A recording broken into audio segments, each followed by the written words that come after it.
Nuove norme per tutta la Chiesa contro chi abusa. Diffuso oggi il motu proprio del Papa. Tra le novità, uno sportello in ogni diocesi entro il 2020. Stretta di Francesco su vescovi e superiori religiosi.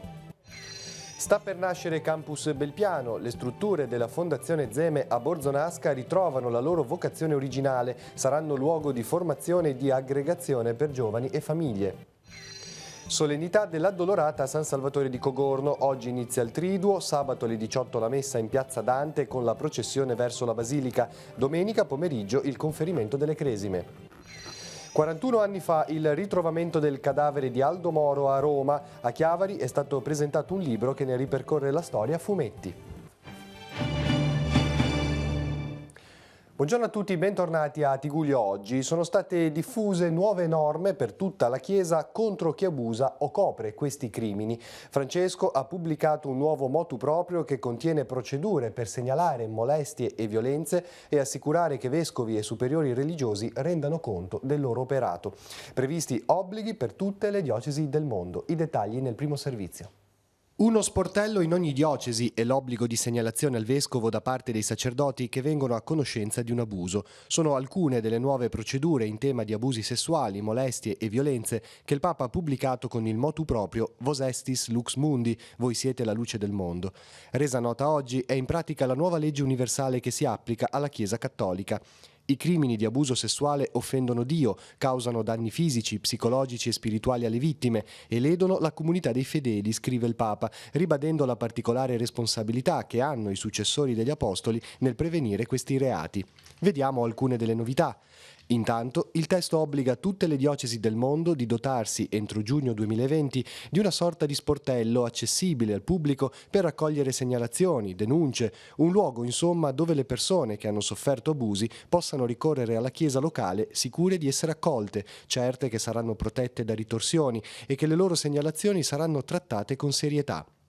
L'altra novità introdotta da Francesco è l'obbligo per tutti i chierici e religiosi di segnalare tempestivamente all'autorità ecclesiastica tutte le notizie di abusi di cui vengano a conoscenza, come pure le eventuali omissioni e coperture nella gestione dei casi. Vos estis lux mundi introduce poi la condotta di copertura, che consiste in azioni o omissioni dirette a interferire o a eludere le indagini civili o quelle canoniche, amministrative o penali, nei confronti di un chierico o di un religioso in merito ai delitti di abuso sessuale. Il documento del Papa, è importante precisare, tutela i minori e gli adulti vulnerabili, ma riguarda anche la violenza sessuale e le molestie conseguenti all'abuso di autorità. L'obbligo include anche qualsiasi caso di violenza sulle religiose da parte di chierici, come il caso di molestie a seminaristi o novizi maggiorenni. Il motu proprio, infine, rappresenta un ulteriore frutto dell'incontro sulla protezione dei minori che si è svolto in Vaticano nel febbraio di quest'anno. Vedremo naturalmente come anche la nostra diocesi affronterà queste nuove procedure. Ora cambiamo tema, sarà inaugurato domenica 2 giugno il nuovo campus Belpiano. Tornate sotto la gestione diretta della Fondazione Zeme, le strutture che sorgono nel comune di Borzonasca tornano alla loro vocazione originale, ovvero quella di essere luogo di incontro, formazione e aggregazione per giovani e famiglie. Sentiamo. Sarà un'estate che vedrà il ritorno dei campi scuola delle parrocchie della diocesi, ma anche l'apertura per le famiglie e tutte quelle realtà associative che vogliano vivere il tempo di vacanza a stretto contatto con la natura, in un contesto accogliente, curato e raccolto. Sta per ripartire l'attività del centro di Belpiano. A Borzonasca non si chiamerà più Oasi, ma Campus. In queste settimane la diocesi di Chiavari ne ha ripreso possesso e si sta portando avanti l'opera di sistemazione e adeguamento normativo. Il 2 giugno alle 17 una celebrazione eucaristica precederà la festa per la riapertura di quello che vuole ritornare ad essere un luogo educativo e di aggregazione per le giovani generazioni e non solo. Nuovo nome che sarebbe il piano Campus, proprio per dare l'idea del luogo educativo, diciamo, no? Sì, ricreativo, ma con scopo educativo, è aperto a tutti, diciamo ai gruppi, soprattutto perché diciamo, hanno i loro educatori e le loro presenze, ma anche come luogo di incontro di famiglie o altre possibilità. Purtroppo non c'è più il percorso sugli alberi perché non è più possibile diciamo, metterlo in sicurezza. Anche le piante purtroppo sono state maltrattate in questo tempo e quindi è chiuso e verrà smantellato completamente, però il posto è bello, c'è la disponibilità dei campi da gioco, c'è disponibilità anche la domenica per le famiglie di venire, di farsi il barbecue o quelle cose lì, e soprattutto penso in agosto abbiamo possibilità di ospitare. A breve verrà messo in linea il nuovo sito internet con tutti i riferimenti e i contatti. A gestire la fase di passaggio l'economo della diocesi di Chiavari, prete Rinaldo Rocca, a cui occorre rivolgersi in questi giorni se interessati a prenotare. Ad oggi restano libere solo alcune settimane di agosto. A me interessa molto aver recuperato all'uso iniziale dei fondatori Carlo e Salute Zemme, che hanno messo un po' il capitale iniziale con cui si è lavorato molto lì, ai due fratelli Sbarbaro, Luigi e Monsignor Eugenio, che ci sono impegnati in questi anni a portarla avanti, e diciamo, e anche recuperare una bella armonia con la comunità di Belpiano. Ecco. Per la cronaca, la strada statale della Val Fontanabuona, la 225, è rimasta chiusa per quasi 2 ore questa mattina. La caduta di un grosso albero ha di fatto bloccato la circolazione di persone e auto tra le 4:30 e le 6:15. Grazie al veloce lavoro dei vigili del fuoco di Chiavari, la pianta è stata rimossa intorno alle 6:15 e la statale riaperta. Per fortuna nel crollo non sono rimaste coinvolte cose o persone. È stato approvato il bilancio di Mediaterraneo Servizi. La società in-house del comune di Sesti Levante chiude l'esercizio 2018 con un valore di produzione pari a 1.491.000 euro circa, in aumento del 23% sul 2017, e cresce anche l'utile netto, che ha raggiunto i 4.319 euro contro i 1.879 dell'anno prima. È il quarto bilancio consecutivo che la società chiude in positivo, con un'importante crescita del fatturato, che oggi è diventato 10 volte quello del 2015, anno d'avvio della partecipata comunale. Questa la dichiarazione dell'amministratore di Mediaterraneo Marcello Massucco. Torniamo in diocesi. La zona pastorale di San Salvatore di Cogorno celebra la solennità di Maria Addolorata, quest'anno con uno spazio di riflessione particolare dedicato alle fragilità dell'uomo. Sugli appuntamenti principali abbiamo intervistato il parroco. La solennità di Maria Addolorata entra nel vivo nella giornata di venerdì. Con quale appuntamento? L'appuntamento principale è quello delle ore 17, celebriamo l'Eucarestia e, come da tradizione, verrà anche amministrato il sacramento dell'unzione degli infermi agli anziani e agli ammalati della zona pastorale di San Salvatore. Ringrazio anche la Croce Rossa di Cogorno, che accompagna le persone che hanno bisogno a questa celebrazione così bella e nella sua semplicità anche importante. La giornata di sabato invece come si caratterizzerà? Avremo la celebrazione dell'Eucarestia in Piazza Dante. È la prima volta che celebriamo questa solennità così. Da Piazza Dante, dopo l'offerta dei fiori di tutti i bambini del catechismo, al termine della messa andiamo in processione in Basilica. Sul Sagrato della Basilica giungiamo con un momento di preghiera. Durante il percorso ogni comunità del catechismo farà un momento di preghiera, proporrà una riflessione mariana molto semplice in linea con la propria comunità, per esempio i figli invitati sulla condivisione, i figli perdonati sulla misericordia e così via. Domenica è il giorno della festa, quali saranno i punti forti? L'appuntamento principale è quello delle 18 alla sera. Quest'anno non celebriamo la messa al mattino, in quanto la messa di conferimento del sacramento della Cresima della confermazione sarà al pomeriggio. Accoglieremo il vicario generale della diocesi di Chiavari, che amministrerà il sacramento a tutti i ragazzi della nostra zona pastorale, che è composta da 4 parrocchie, 4 comunità: la comunità di Brecanecca, della Costa, di Monticelli e di San Salvatore. Il Triduo prende il via oggi pomeriggio a San Salvatore, alle 18 la messa in Basilica e alle ore 21 la recita del Rosario sulla piazzetta dell'Oratorio di San Martino. Oggi sono 41 anni dal delitto Moro. Ieri a Chiavari, al liceo Luzzati, è stato promosso un incontro con gli autori del libro a fumetti dal titolo Il caso Moro, attacco al cuore dello Stato. Presenti appunto gli autori Luca Bagnasco e Tommaso Arzeno. Sentiamo. Le comunità della famiglia che troveranno il corpo dell'onorevole Aldo Moro in via Caetani. È il 9 maggio 1978, dopo 55 giorni di prigionia, il corpo privo di vita del presidente della Democrazia Cristiana Aldo Moro viene fatto trovare nel bagagliaio di una Renault 4 rossa in via Gaetani a Roma. Nello stesso giorno a Cinisi il ritrovamento del cadavere di Peppino Impastato, vittima della mafia. Fatti di sangue che scuotono un intero paese che reagisce scendendo in piazza. Il Papa Paolo VI esprime il suo dolore e la sua preghiera. Ci siamo riuniti nella nostra cattedrale di Roma per pregare, per testimoniare in un mondo di odio e di sangue che l'amore di Dio vince ogni cosa.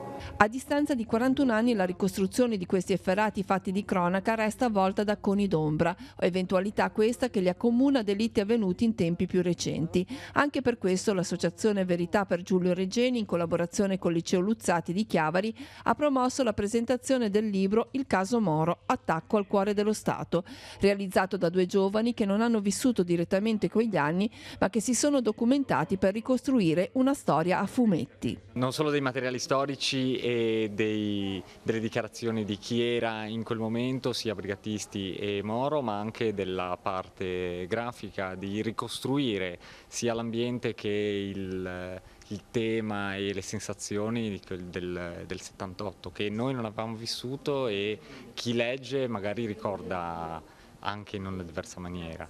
Mi sono stati d'aiuto i film, noi abbiamo preso per esempio molti riferimenti dal film di Marco Bellocchio, Buongiorno Notte. Nel volume la memoria diventa racconto e scandisce un pezzo di storia di un intero paese. Il caso Moro è stata una storia drammatica ma affascinante e importante per la storia del paese, per la storia politica italiana, e che ci ha toccato leggendola, che volevamo cercare di raccontare, raccontando anche quello che noi abbiamo sentito dai ricordi dei nostri genitori, da quello che si è letto e da quello che abbiamo vissuto approfondendolo anche.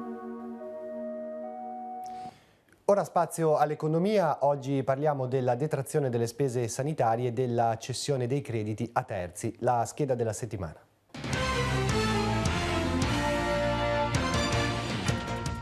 Se le spese sanitarie superano complessivamente i 15.493,71 euro, al lordo della franchigia di 129,11 euro, la detrazione potrà essere ripartita in 4 quote annuali costanti e di pari importo. Sono escluse le spese relative all'acquisto di veicoli per disabili. La scelta, fatta in dichiarazione dei redditi, di rateizzazione o di detrazione in un'unica volta, è irrevocabile e dovrà essere effettuata con riferimento all'anno in cui le spese sono state sostenute. Chi nelle precedenti dichiarazioni dei redditi, avendo sostenuto spese sanitarie superiori ai 15.493,71 euro, ha optato negli anni di imposta 2013, 14 e 15 per la rateizzazione, dovrà riportare gli importi di cui è stato chiesto il rateo. Devono essere comprese nell'importo anche le spese indicate nella certificazione unica 2018 con il codice 6. L'Agenzia delle Entrate mette in rete i crediti corrispondenti alle detrazioni fiscali per lavori eseguiti sulle parti comuni degli edifici, effettuati nel 2018 per migliorare l'efficienza energetica, ecobonus, per ridurre il rischio sismico, sisma bonus, e ceduti a terzi dai condomini beneficiari delle detrazioni. Nell'area piattaforma cessione crediti del sito dell'Agenzia si potranno visualizzare, accettare o rifiutare le cessioni dei crediti comunicate al fisco dagli amministratori di condominio. Inoltre, i cessionari potranno comunicare ulteriori cessioni dei crediti ad altri soggetti. Cedenti e cessionari possono immediatamente visualizzare le singole operazioni effettuate, tenendo presente che l'accettazione e il rifiuto non possono essere parziali e sono irreversibili. All'ente Forma di Chiavari sono aperte le iscrizioni al corso per conseguire un patentino che è rivolto a imprese e tecnici che svolgono attività di installazione, manutenzione e riparazione di apparecchiature fisse di refrigerazione, pompe di calore o condizionamento dell'aria che contengono alcuni gas fluorurati a effetto serra. Il corso, della durata di 16 ore, prenderà il via il 28 maggio. Linea alla rassegna stampa, poi ci ritroviamo con gli ultimi aggiornamenti. Avvenire titola maternità in affitto, l'argine della Corte, la Cassazione dice no alla trascrizione dei figli all'anagrafe, sconfessati sindaci e aperturisti. Per le coppie omo ed eterosessuali che ricorrono alla surrogata sarà possibile soltanto l'adozione. E poi c'è la fotonotizia della sindaca Raggi, la sindaca di Roma, scortata nel quartiere di Casal Bruciato. Roma appunto visita la famiglia minacciata, la famiglia Rom, Casa Pound la contesta, Di Maio la critica, Raggi sostiene Rom e la legalità e viene attaccata pure dai suoi. Nelle coste libiche allarme per 150 vite, barcone con una falla. E poi ancora Asia Bibi finalmente al sicuro in Canada, la cristiana perseguitata ha potuto così mettersi in contatto e raggiungere la sua famiglia. E poi la notizia naturalmente principale della cronaca politica: il governo revoca Siri e va avanti, crisi superata, non si riaccende la tensione. Fontana, il presidente della regione Lombardia, è indagato per abuso di ufficio. Di Maio dice la vittoria degli onesti, Salvini mastica amaro e rilancia flat tax e lotta alla droga. Stessa notizia la troviamo anche in apertura del Secolo XIX, Siri rimosso e nel governo si apre lo scontro sulla marijuana.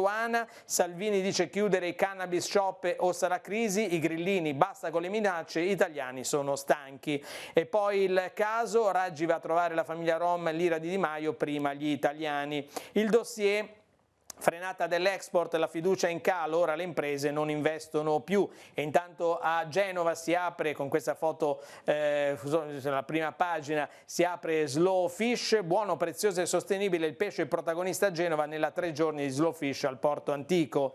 E poi trovato morto in mare, ucciso da un proiettile, mistero a Voltri, si indaga. E poi ancora il ministro Bonisoli, il ministro dei beni culturali, che dice giusto dare voce a tutti ma la legge condanna l'apologia fascista, in merito alle polemiche seguite dalla presenza di Casa Pound al Salone del Libro di Torino. Salone del Libro, Casa Pound messa alla porta, faremo causa, dicono. E poi ancora Sesti Levante, la rassegna Riviera Film Festival, oggi la protagonista di Roma, del film vincitore dell'Oscar per migliore film straniero, sarà appunto a Sesti Levante questa sera alle 20:30 alla Sala per presentare il film che poi verrà proiettato. E poi il processo Conti di Lavagna, il PM Mondello sapeva di parlare con i mafiosi. Andiamo a vedere sulle pagine interne del Levante. A Lavagna agiva un'organizzazione, iniziata la requisitoria appunto del pubblico ministero per Nucera e Co. In aula gli interventi del PM antimafia Alberto Lari e del pubblico ministero Chiara Maria Paolucci. Domani si prosegue. Andiamo nell'entroterra, rinasce Belpiano, il 2 giugno si aprirà il campus per l'estate, la struttura che accoglieva i migranti torna a essere il centro per campi scuola parrocchiali e gruppi di famiglie. Appunto l'uscita di scena Angeli Onlus, ritorna l'amministrazione affidata per questa volta a Prete Rinaldo Rocca, l'ex Oasi tornerà a essere casa per ferie aperta a gruppi di famiglie, 75 posti letto. Ma adesso ci spostiamo a Genova per sentire gli argomenti del settimanale Il Cittadino. Doppio numero questa settimana per Il Cittadino, che dedica 12 pagine a colori alla pastorale dei giovani, con il convegno dei ministranti che si è tenuto al Don Bosco lo scorso 1° maggio e che ha visto la partecipazione di oltre 350 chierichetti. Spazio poi al viaggio nei Balcani dei 18enni della diocesi, con la cronaca e le foto del viaggio a Sarajevo, Zagabria e Meggiugori. Poi la Commissione Ligure al convegno nazionale di pastorale giovanile a Palermo, accompagnata da Monsignor Nicolò Anselmi, vescovo ausiliare. Infine le foto di gruppo dei cresimati da diverse parrocchie della diocesi. Sul numero 19, apertura dedicata alla veglia di preghiera per le vocazioni che si svolgerà venerdì 17 maggio in 7 chiese della diocesi alle ore 20:45. Di spalla il ricordo del cardinale Canestri, una pagina dedicata al convegno che si è svolto alla Sala Quadrivium lo scorso 8 maggio. Tutte le altre notizie all'interno del giornale e sul nostro sito sempre aggiornato www.ilcittadino.ge.it.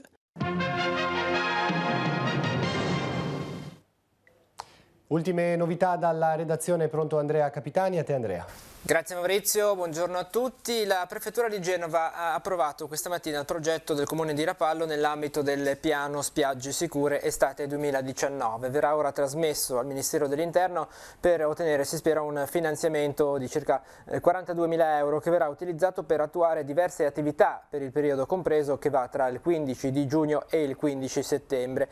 Il progetto si pone l'obiettivo di garantire la sicurezza dei cittadini e dei turisti attraverso un'intensificazione di servizi di pattugliamento pattugliamento nelle aree del territorio comunale storicamente interessate dal fenomeno dell'abusivismo commerciale. Tra le misure previste l'assunzione e la retribuzione di 4 operatori di polizia locale a tempo determinato, il pagamento delle ore di straordinario per tutto il personale e l'acquisto del relativo vestiario e degli accessori. È tutta la linea. Bene, grazie. Concludiamo con una notizia di sport, di calcio. Il Sestri Levante incita i tifosi ad andare allo stadio domenica prossima in occasione della gara dei play-out per la Serie D. L'incontro si disputerà allo stadio Sivori, l'inizio alle 16. In campo i corsari che affronteranno l'Arconatese. Per l'occasione il biglietto avrà il prezzo simbolico di €1. La società rossoblù nell'anno del centenario chiama a raccolta l'intera città e tutti i sestrini per sostenere la squadra nello spareggio che vale tutta la stagione. Era l'ultima notizia del nostro telegiornale, ci ritroviamo questa sera alle 19:15. Grazie per l'attenzione e buon proseguimento di giornata.